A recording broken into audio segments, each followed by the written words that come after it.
10th, 2023, and we are convened for a work session of the City Council. We will go ahead and start with public comment for non-agenda items. 3 minutes each, if anyone has a public comment.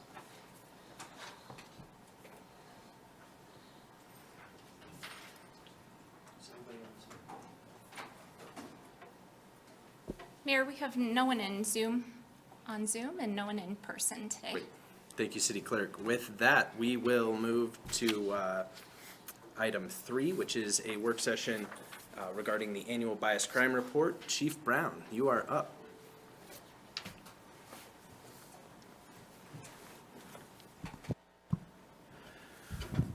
Good evening. All right, let's see if I can bring, there we go. Am I in? You know, Chief, I just had a thought. We're on Zoom for the first time. Yep. And in chambers. The clicker might not work.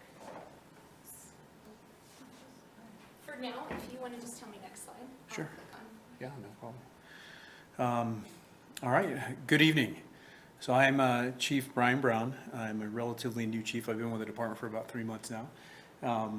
So I'm new like some of the council members, so I'm looking forward to working with you guys. So per Laramie Municipal Code 9.08.020, the police department is required to provide an annual data report to City Council. And this is for the calendar year 2022. Yeah, next slide. The Laramie Police Department provides a statistical summary of data concerning the incidence of bias crime annually to the Laramie City Council per the ordinance. We also track not only bias-related crimes, we also track any bias-related incidents that we respond to. So the police department has the ability to take incident reports, not always necessarily a crime report. So if there's something that rises to the level of importance to our community, such as a bias-related incident where we could potentially later escalate to some type of crime, then we'll document that incident. The Laramie Police Department meets the UCR, or Uniformed Reporting, Crime Reporting Guidelines as outlined by the FBI. So I'm going to get into some statistics because I think it's important to put our numbers into context at both a local, city level, state level, and then also a national level. So I'm going to provide some data from the FBI, DOJ. I will inform you on the front end that some of that data is outdated. So typically it takes the FBI about 2 years to analyze that data and print a report. Department of Justice is a little bit faster, so usually we'll go back to about, I don't know, a year and a half with their reports. So their reports date back to 2021, whereas the FBI reports will date back to 2020. And we expect updated reports later this year. The Laramie Police Department also reports data in compliance with the National Incident-Based Reporting System, or NIBRS. So this is the industry standard now for reporting crimes. The UCR system is actually it's going to be outdated here shortly. I believe the FBI is actually not even accepting data from that anymore, even though we do still report it to the Department of Criminal Investigations here in Wyoming.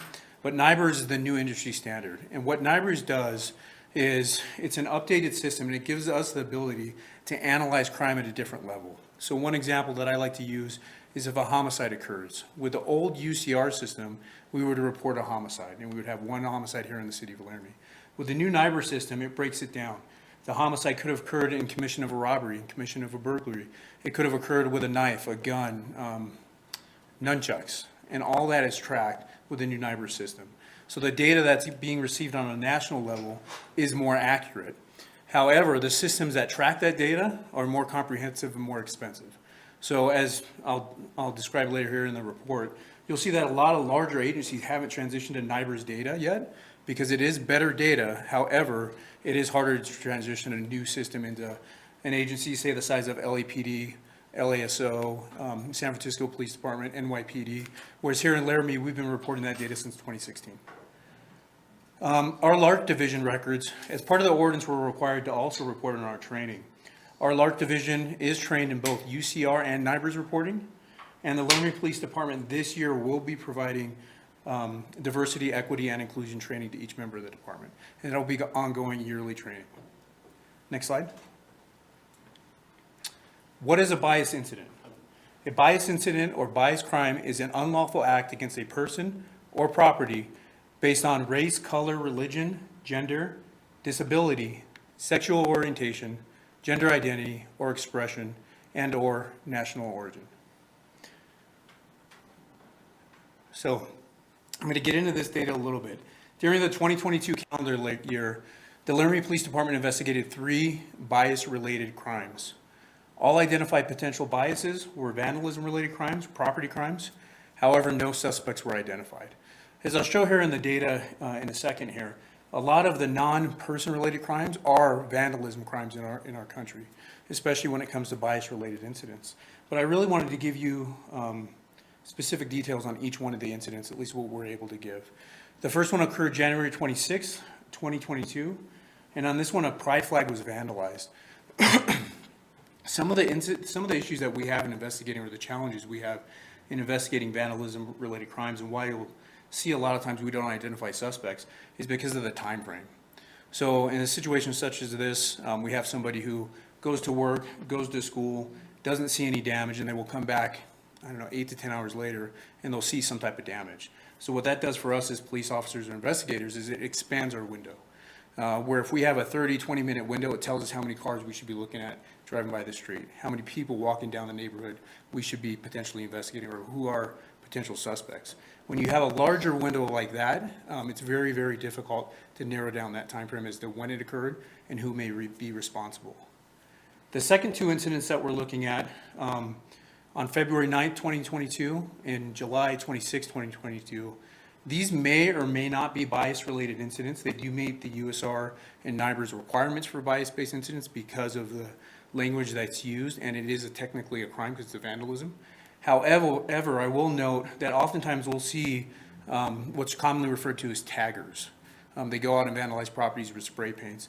Both of these instances look to me like it's the same moniker, and it may be a tagging moniker. So it's very difficult when we don't have a suspect to talk to as to why, to be able to determine the intent of the crime and the reasoning behind the crime. So to be 100% honest with you, we can never say with 100% certainty unless someone tells us this is the reason why he committed that crime. But these 3 vandalisms look like they meet the criteria required by the DOJ and FBI. Next slide. So this is just a map that kind of gives us an idea of where these incidents occurred. The first one is, I believe, the 2300 block of East Grand. And that one's a little more specific because it actually happened near a restaurant. So it's not a private residence. And that was one of the vandalisms. It was the one with zone and queer on it, the middle one in the 3 that I outlined. The second one occurred on East Sheridan, and then the third one, I believe that was actually on Spring Creek. But those 2 were actually on private property, and one where a pride flag was vandalized, and then the other one where there was another incident of queer being vandalized. I will note the one on Sheridan was where the queer was written in black spray paint, and that was also near a park. And typically near parks, we'll also see higher amounts of vandalism. Next slide. So these are our incidents, our reported incidents over the last 4 years.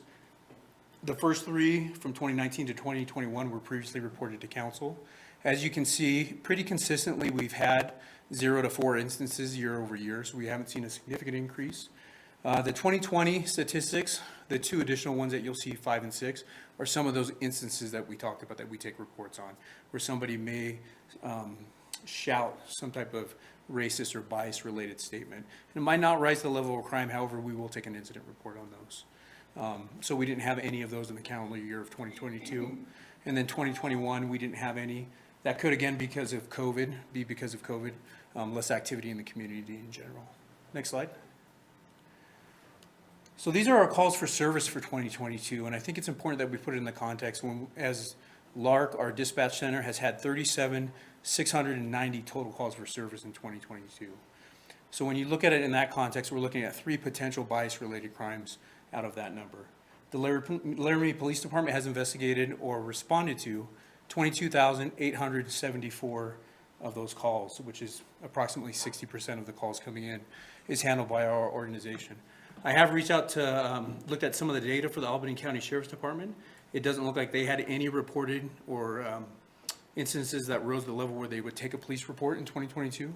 And I also spoke with the chief of police at the University of Wyoming, and they did not have any reported bias-related crimes. And I think it's important that we look at it with our partners in mind, because they're also parts of our bigger community. Next slide. And then go ahead, you can click, I think 3 here. Good. Thank you.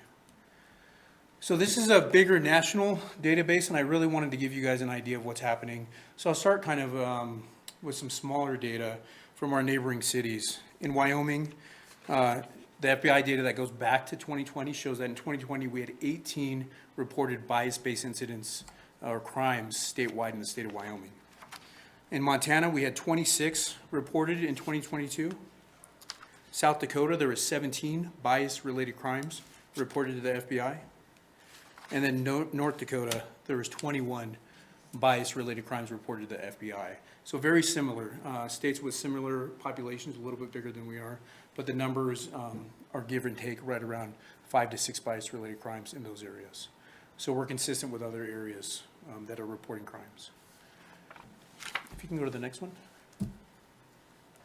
So this one's a little bit out of order, but the Department of Justice, this is a 2021 statistics, and it's showing that it was actually down from the year before, from 2020, where there were 7,074 single bias-related events in the United States, and this is across the nation. I will give the caveat that not every law enforcement agency in the United States reports at this time. There's approximately 18,000 law enforcement agencies in the United States. At the peak of the UCR data that the FBI was receiving, I believe it was in the ballpark of 15,000 agencies were reporting. And because of the transition to NIBRS and the costs associated with transitioning the systems, the training, the time it takes to do that, I think there are around 11 to 12,000 agencies in the United States reporting. Next slide. So these are the 2020 stats, and this is the most comprehensive, up-to-date information that we have. The Department of Justice data for 2021 is accurate. However, I think the FBI does a little better job analyzing it, and you can see here. It's about 1,000 more than we had in 2021, so there was a downturn year over year from 2020 to 2021, once again, potentially because of COVID. Next slide. And this is kind of the same things that what I was talking about before, is currently we're having approximately 11 to 12,000 agencies reporting. It is estimated that over 200,000 hate crimes occur every year in the United States. However, it's also estimated from the National Crime Victimization Survey that only 40 to 50% of those crimes are being reported to law enforcement. And there's various reasons for that. Next slide. So some of the community considerations, I really wanted to take some time today to educate our community and make sure they're aware of what they can do. Our community can report it directly to the FBI. So on all the FBI websites, all their social media, there's actually a phone number on there for reporting bias incidents. However, they're going to refer you to the Laramie Police Department or your local jurisdiction. And the reason for that is locally, we can give you better service. We can give you immediate service and immediate response. So I'll remind the community that if there is a crime in progress, please call 911. However, your local agency for not in progress crime is going to be your best resource to understand what the next step is. That's the Laramie Police Department, the Albany County Sheriff's Department, or the University of Wyoming Police Department. One of the questions we commonly get asked is, do you have to provide us your information if you're reporting this? You do not. You can report it anonymously. We will take an anonymous police report. As investigators, we want as much information as possible. So we do appreciate when people are willing to provide us as much information as possible. But if someone does request not to provide us any personal information, or that any personal information does not go in a police report, it will not be in the police report. Next slide. And there will be a comprehensive annual report later on this year with all of our statistics. So this is just a brief synopsis of our bias crime reporting over the year. But I really want to be able to provide the council at a later date with accurate information as far as what your police department is doing. And some of the numbers that you saw, including our response to service, 22,000 calls for service is a significant amount of calls for our police department. And I couldn't be prouder of what these men and women are doing. So, thank you. Thank you, Chief. Council, any questions about the report? I just wanted to know if that 22,000 number is typical or if that has changed a little. It's pretty consistent, give or take. You'll see, depending on the calendar year from what I've reviewed, you'll probably see a 5,000 difference, 5,000 calls for service difference. And a lot of that, the numbers that we have currently, so for some historical data. We transitioned to a new system 2 years ago.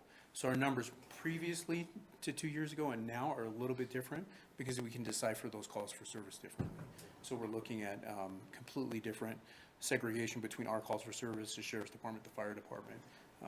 So it gives us more accurate data as to what we're doing. But that 22,000 number is pretty consistent with what we're seeing here in the community. Councilor O'Doherty?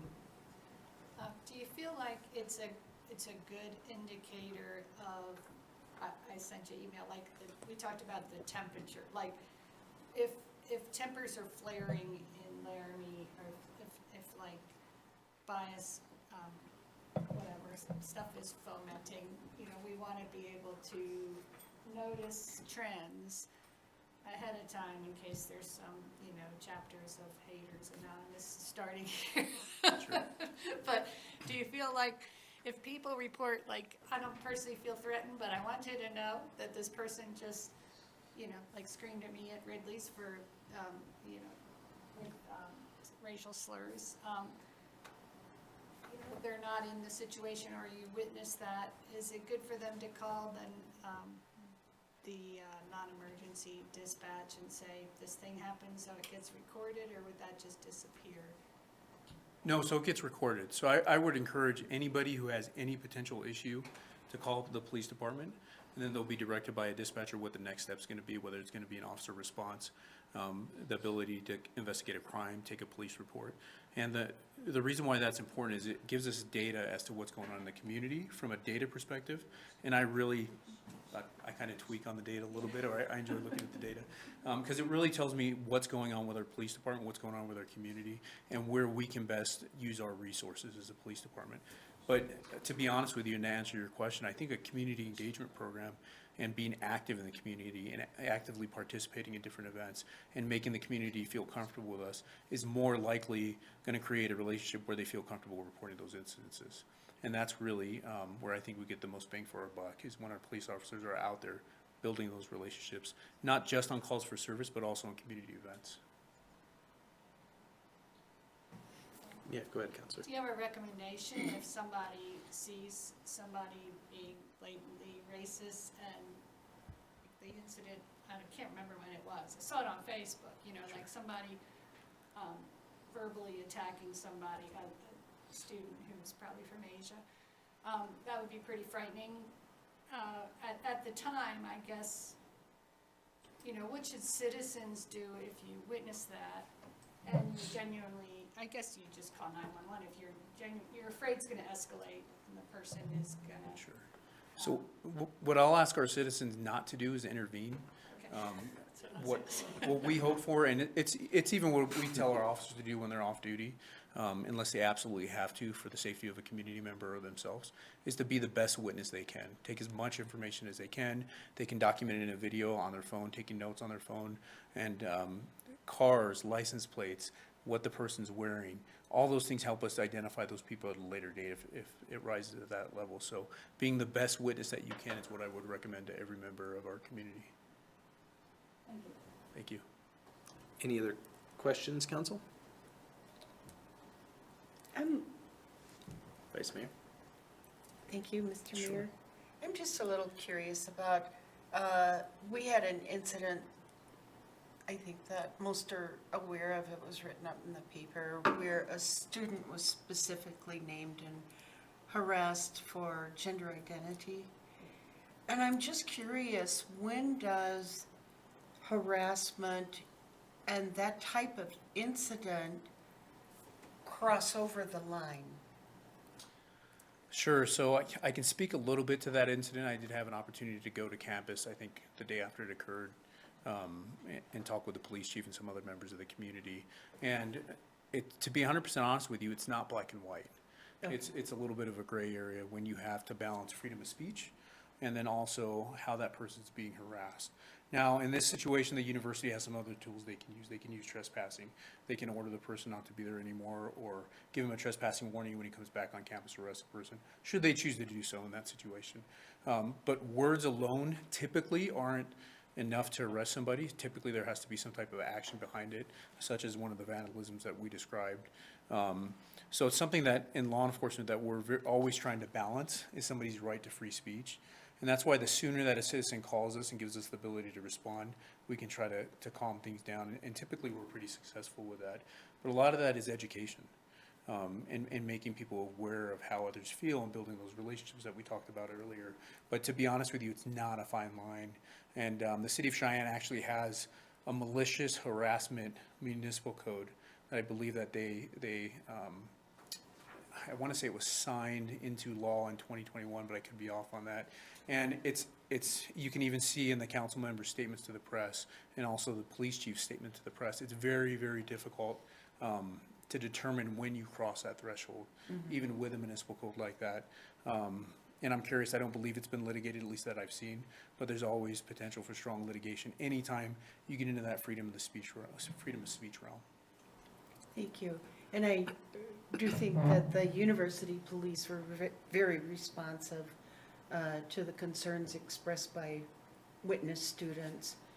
And you mentioned an incident, for example, of a car driving by and calling out racial slurs, et cetera.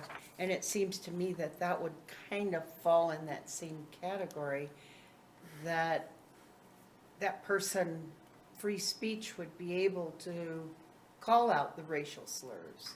And that would become an incident, right? And not a crime? Correct. Okay. We would document that as an incident.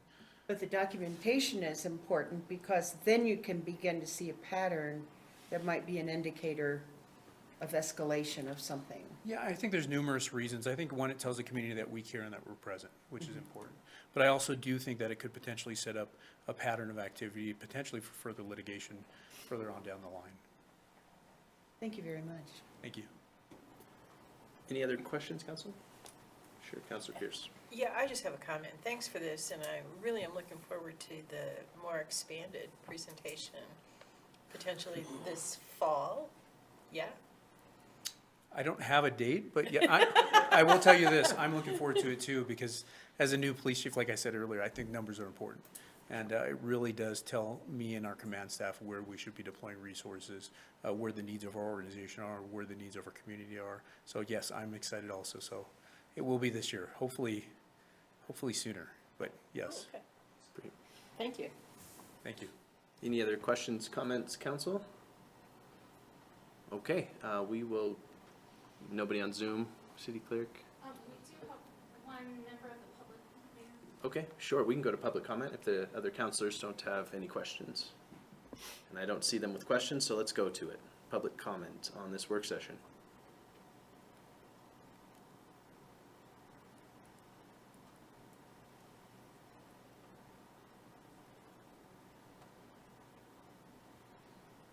No public comment? Okay. I understand what you said, City Clerk. I thought you said we had a member of the public wishing to comment. Not We have one member of the present public on Zoom, present. but yeah, no hands raised. Well, though, that would thank be you. why I just sat there like a deer in the headlights.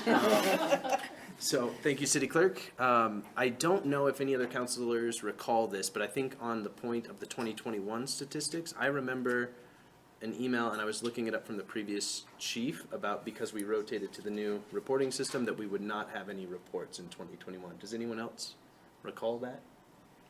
Is that? Either way, it would be before you were with us, Chief Brown, but I don't know if that rings a bell with you either. So I was actually told the same thing, and I believe I found a memo on the city website that had Okay, great. the statistics from 2021 on there. So maybe they weren't presented to council because of COVID potentially. Go ahead. So I recall our previous police chief making it very clear that there was a difference between a bias crime and a bias incident. And in your presentation, I felt like you kind of merged the two. Maybe I missed that. What has things changed? Have things changed? So they haven't. There's a clear delineation. Some of that is what I was discussing with Vice Mayor Cumby is that there's a difference between someone simply shouting a racial term, which would be documented in a police incident report, versus somebody who shouted that and then punched somebody in the face. Okay, when you said incident, I was thinking I got the two uses of the word incident Sure. Right. confused. Yeah, Counselor Doherty. So I think that you answered this, but I just want to be clear after that, that we can look at statistics of incidents, even if it didn't rise to the level of a crime, that you can keep us in the loop about incidents. Is that right? Yes, and this year we did not have any documented outside of the 3 incident, or the 3 crime reports. But potentially you could. If somebody would have called in that situation, it would be documented in our CAD system as an incident report, as a bias-related incident or police response. And then depending on the situation, there could be a police incident report behind that. Got it. Anything you. else, Council? Thank you, Chief. I you. appreciate it. With that, we will close the work session. Thank you. Just this particular work session, we will move on to the next work session. City Attorney, you are up. This will be item 4, Council. I haven't stood in this room for quite some time.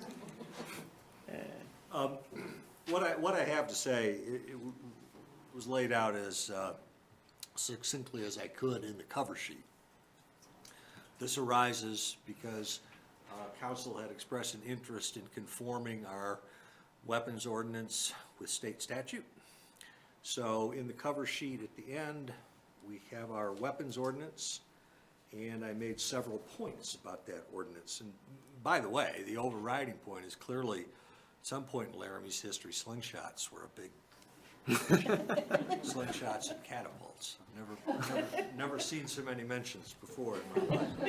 So open carry of firearms is not regulated by city ordinance. So there's no collision with state statute, so there's nothing that we need to do there to conform our ordinance.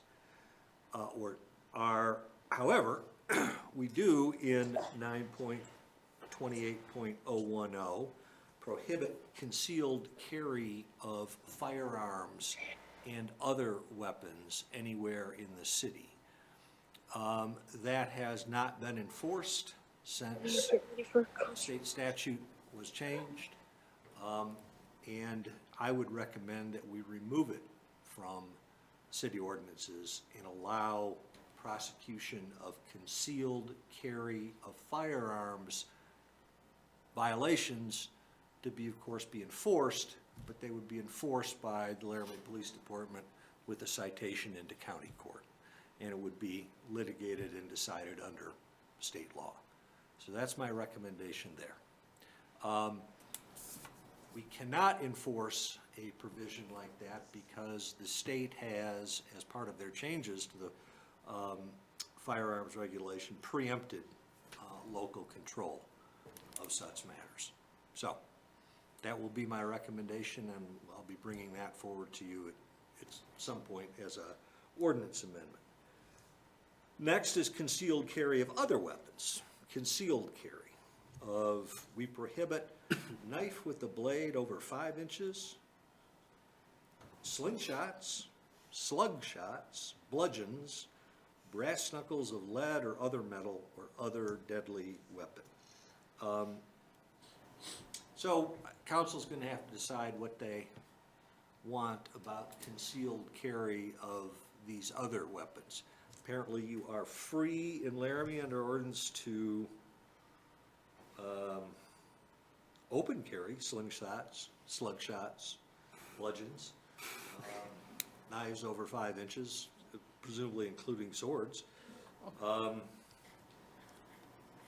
So I want to talk further with the chief of police and the police command staff to figure out what they think is necessary on prohibiting other concealed weapons other than guns. As I noted in the cover sheet, we have had 3 prosecutions over the last 5 years under this provision, and they were all for concealed carry of brass knuckles. So I don't know where we're going to land. We're going to need little bit better definitions, I think. I'm not sure what a bludgeon is exactly. I mean, I know generally, but I don't know what it looks like on the person. I think I know what a slug shot is, but I couldn't tell you. So we'll have to work on definitions, and I'll have to coordinate with the police on what they think is important for concealed carry of these items. Next, discharge of firearms. That is in our ordinance. You are prohibited from discharging a firearm in the city limits. We prosecute under that every once in a while. I think we had one quite recently, where somebody's fiddling around would overstate it, but whether they're cleaning and then the gun is handed to somebody else and they think it's empty and they shoot through the roof of their apartment. Or go to the door with a firearm and it discharges when they don't mean it to. But certainly a provision like this stops people on the 4th of July or New Year's from standing out in the street and shooting a gun in the air. And I see no reason to change that. That's up to y'all, of course. And then, and also that section has provisions for the chief of police to grant permits for discharge of firearms, and I need to talk to the chief about exactly what he or they over at LPD want. Finally, this ordinance prohibits the carrying, open or concealed, I guess, of a slingshot, catapult, spring, or air gun. And again, that has some provisions for the chief of police to issue permits for the carrying of those items. Certainly people can sell a slingshot in the store, etc. I think that all needs to be tightened, and it needs to be tightened in a conversation that I'll have with the police department about what they think is important for public safety. So, I will be bringing to you an ordinance after I have my conversations with the police department. But these will be the things that I'll focus on. And I stand for questions. Council members, Councilor O'Doherty? If someone is menacing someone with their slingshot or their bludgeon, there's already laws preventing that. So we don't have to just, There are. existence of it doesn't need its own law. That's correct. Okay. And brass knuckles, like if you wear your brass knuckles on your brass knuckle holder. Or on a necklace. I don't feel great with people with brass knuckles going around, but Chief's still here. I think as the chief told me last week, there was not that long ago, a little fad of carrying them on a belt, as part of a belt buckle. Open carry of brass knuckles on a belt buckle. But certainly a necklace would work. And Any other questions? Councilor Shumway? Thank you, Your Honor. Couple of things that are in the news. I don't know if you heard it today, but there's someone in Sheridan, I think, that wants to make machine guns, and they're holding him off. Also, I think that there was someone with a sword that went after policemen in New York. Question I have is this. If a person decided to wrap themselves with explosives and walk in and sit down in city council because it's open carry, is that permitted? that would be carrying a deadly weapon, and it is not permitted. No. Are you finished, Councilor? Yeah, Councilor Newman. So will there be terms that what classifies as a deadly weapon? Well, it's defined in state statute, but you raise your point remains. It's a very porous definition. I can read it to you.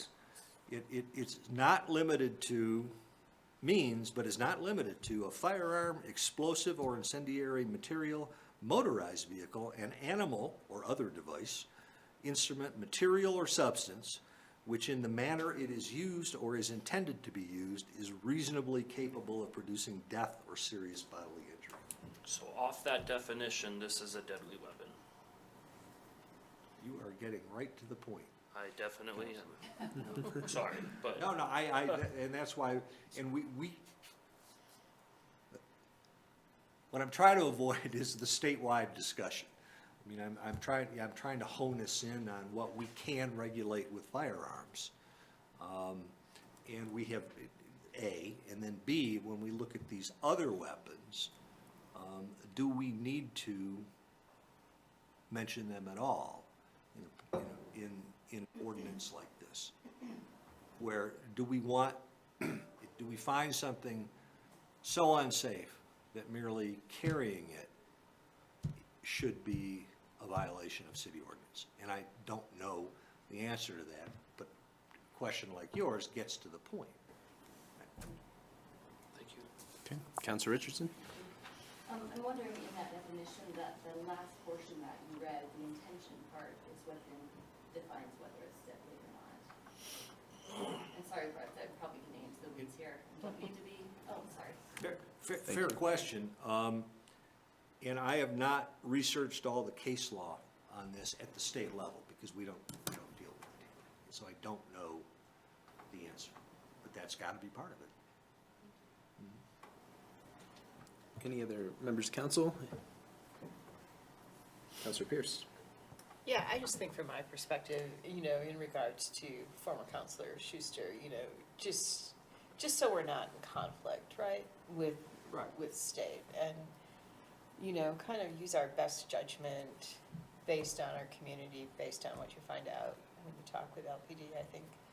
I think that's fair. I think something we can look forward to in terms of a potential rewritten new ordinance, but we just have to use our best judgment in this particular case. And Counselor Schuster had raised this, former Counselor Schuster had raised this on occasion. As far as I've been able to tell from the record, it looked like a few years ago, well, 6 years ago, somebody wanted to pause to get an opinion from the Attorney General's office, which ran like a scalded dog from this topic of weapons in Wyoming and what cities could do. So it sort of stalled out there. But I've certainly talked to the police chief. There's no reason to have an ordinance that we should not have in our books and we can't enforce. Right. Thank you, Councilor. Any other questions? Councilor Newman? I just want to thank you and the chief of police for working on this. Thank you. Any others? Councilor O'Doherty? I have a comment that the Sure. pen is mightier than the sword. And I think Phil Roberts would tell us that in the old days in Laramie, when you came to town, you had to check your gun in with the sheriff.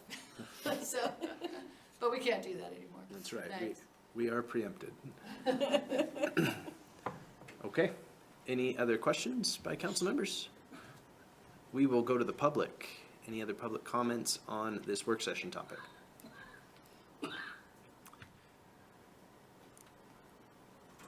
Okay, seeing none, we will close the public comments. Last chance, members. Okay. Thank you, City Attorney. All right, councilors, we will move on to item 5. This is council updates and comments. For the new council members, this is a time to update us on your boards and commissions and anything else that might be pressing that you think the entire council should be aware of. We will likely have not very many tonight, as it has been a week. Councilor Doherty. The Laramie Advisory Commission on Disability has met on Thursday, and a big topic of discussion, as is the case every year this time of year, is snow and ice on sidewalks, and especially wheelchair ramps. And so we discussed ways that people, a lot of people aren't aware that the ordinances exist, or that that they could be fined if they don't clean up ice and snow in a timely manner. And also that there's a way to report it to the city if you encounter snow on the sidewalks that hasn't been removed. So if any of the public are paying attention, I would like to encourage them, because on the website you can report things like that. But then we also talked about ways that we could mitigate, and that is if we have volunteers in the community that are willing to you know, kind of babysit some corners or people that are willing to do their neighbors because their neighbor, you know, has a disability. So, so we're exploring some things with Laramie Connections and just various ways to get things shoveled. But we also all heard from a gentleman who was reporting on repeat offenders in his neighborhood.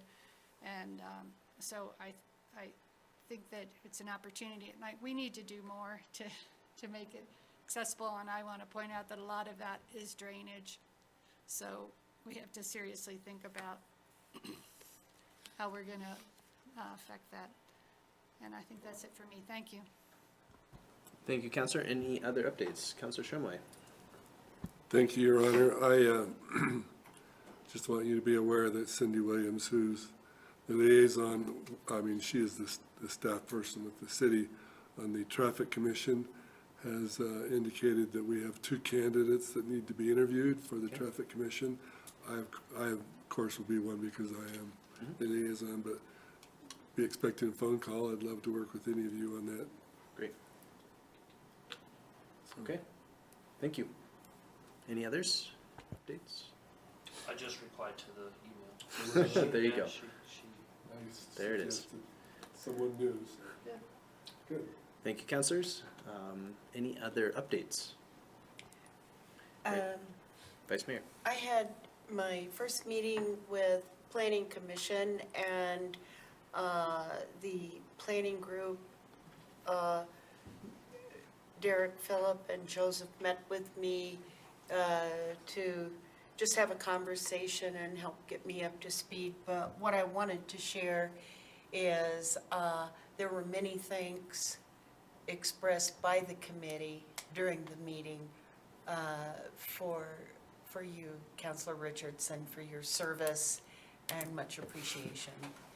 And so I wanted to convey that to you. You're here. Okay. Thank you, Vice Mayor. Any other comments? Seeing none, and there is none on Zoom, we will move on to item 6. You all will see you have a printed copy, but it's also available online for the review of the agenda. Take a minute. Go through consent agenda, and I'm going to just send you all the way down through the regular agenda. If you have any questions, let me know.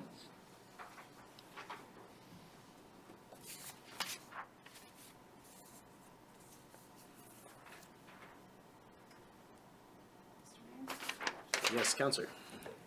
I have a question about what brought item number 15 to the, it looks like it's our city attorney, so I could ask him. Yes, that is a new addition that I don't have a ton of information on other than the title. Mayor, Council, I think, and my prosecutor's going to present this, but I think what's going on is we have an occasional issue, and I'll be blunt, with somebody intoxicated wandering into somebody's backyard, uninvited. And apparently there's been a ruling that our ordinance as written doesn't quite cover that situation. So we want to amend the ordinance to make sure that somebody can be cited if they wander into somebody's yard and decide to camp out while drunk. Great. Vice Mayor? Would not trespassing cover that? Well, trespassing, we can make them leave, but a citation I see. for saying, I mean, what happens, of course, is somebody goes there and says, would you get out of the yard? And either they're incapable of doing it or refuse to do it, then they get cited. But I think that we're at a spot where our ordinance doesn't quite cover the private property, and we want to make sure we cover that loophole. Okay, thank you. Thanks, City Attorney. Any other questions on the agenda? Counselor Newman? So 9G is the cancel of the ward meetings. Maybe this is for city staff, is there a reason why those are being canceled? We have not been doing them for some time. If counselors would like to do them, we could have that conversation, certainly.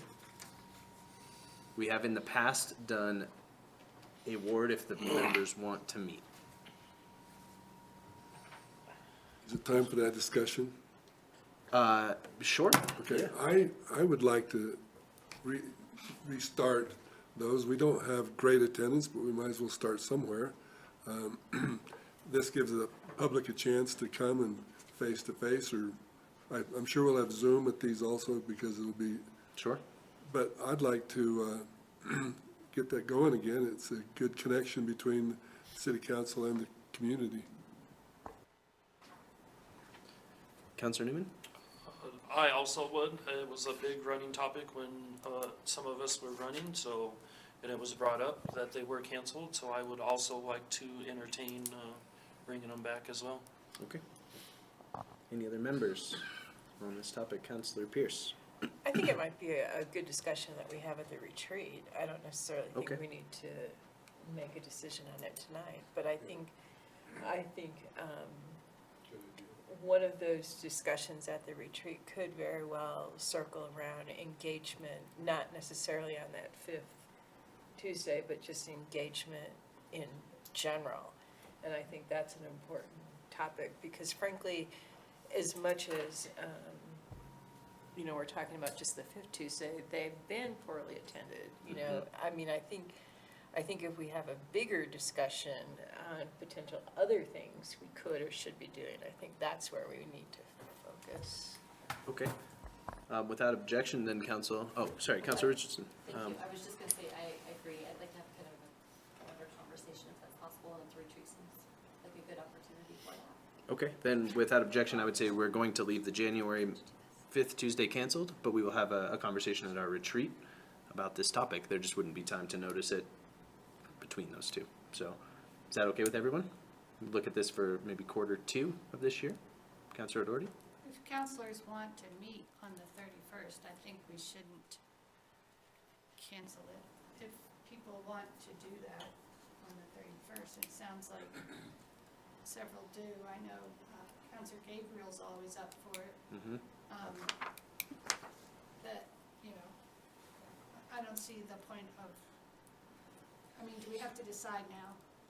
Well, we can't Yeah. vote or decide. Yeah, I just am not comfortable with putting cancel on the agenda for next week. Well, we could vote. We can pull it from the consent and put it on the, Mm-hmm. Okay. All right, thank you. Okay. So City Clerk, sounds like we will be moving that to the regular agenda then, to have a conversation about it. Or should we just, Council, leave that as not canceled and we can have a conversation about whether or not who's gonna be going where? So, Sorry, Mayor, City Clerk. just to clarify, the council wants to have a discussion regarding board meetings at the January 17th meeting? Is City that- Clerk, that's a great question. I thought the conversation we were having was planned for the retreat, but it has morphed a little bit since that comment into maybe what you're saying. Yeah, so to answer your question, Counselor O'Doherty, the reason we put it on this agenda was so that it gives staff enough time to notice the public one way or the other, whether we're holding ward meetings or whether they've been canceled. So that's why January 17th was important, just so we would kind of know what we're noticing the public. Counselor, yeah. So, it's just one meeting. I think that at the retreat, we can discuss how we want to do these in the future, like a different day of the week, or something like that. But I think that if counselors want to do this on the 31st, then we shouldn't list it as canceled on the, so I'd like to put it on the agenda for just that meeting, not all the meetings into perpetuity. Would the conversation then that you're asking for us to put this on the regular agenda so we vote as to whether or not we are holding the meeting? We could instead maybe just leave it as not canceled, and council members could discuss whether they're attending or not. Does that work, City Clerk? Could we meet as wards have a phone call amongst council members and decide who's going? Would that work? We are a little afield for how I know how to navigate this conversation. We can put an item on the agenda, Mayor, if the council wants to vote. Yes, they're holding it or not. Otherwise, we can do as you discussed and cross off the cancel and just leave it as a scheduled meeting, you know? Okay. And then it would be a consent item like it normally is otherwise, unless moved to regular agenda. Given that we're going to have a conversation at the retreat, I would prefer to go the route of not canceling it and having a conversation at the retreat. Okay. Everybody okay? Vice Mayor? I just have a question. So we're not going to cancel it. Sure, yes. And then, does that mean that it would need to be offered hybrid? That's correct. Councilor Shumway? Your Honor, I think in the notice, we could say if there's anyone that wants to join the meeting virtually, let us know so that staff can be prepared for that. Otherwise, don't do it. And as far as contacting all the city council members to see if they're going to attend, that's never been done. So that's just a meeting that we are, elected to do, and so we should do that. And I think probably what we need to do is make sure at least one person will be there. Otherwise, public shows up and that's not good. But I don't think we have to, have our city clerk let everyone know. But in the past, I think we've used the 2 fire stations in City Hall. Is that correct? That's correct. And I'd like to continue to do that, but just have the public notify, so that they can give us 5 days' notice so that we can show up with the ability to Zoom into the meeting or at least do FaceTime or something so that we can comment, receive their comments and also have a conversation with them. And Councilor, I do think with our previous resolution from the last meeting, we are required to offer hybrid meetings, so I think we will do that just the same. But that seems fine to me. We will have to navigate with the ward changes, the boundary changes from the previous council. We'll have to navigate who meets where, because City Hall and Fire Station 3 are in Ward 2 now. We don't have the same, I guess this would have been in Ward 1 and that too. So we'll figure it out just fine. City Clerk, you and I can talk about it. Yeah, we'll look at the locations. Mayor, also, we just wanted to note that the last couple ward meetings we have held, we did do in hybrid fashion, so. Thank you. We'll be prepared to bring computers with us. Thank you, City Clerk. Okay, anything else on the agenda?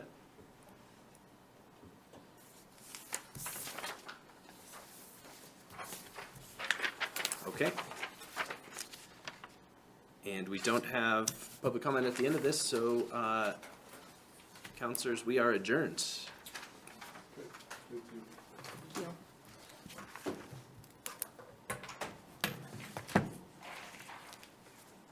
Thanks, everybody.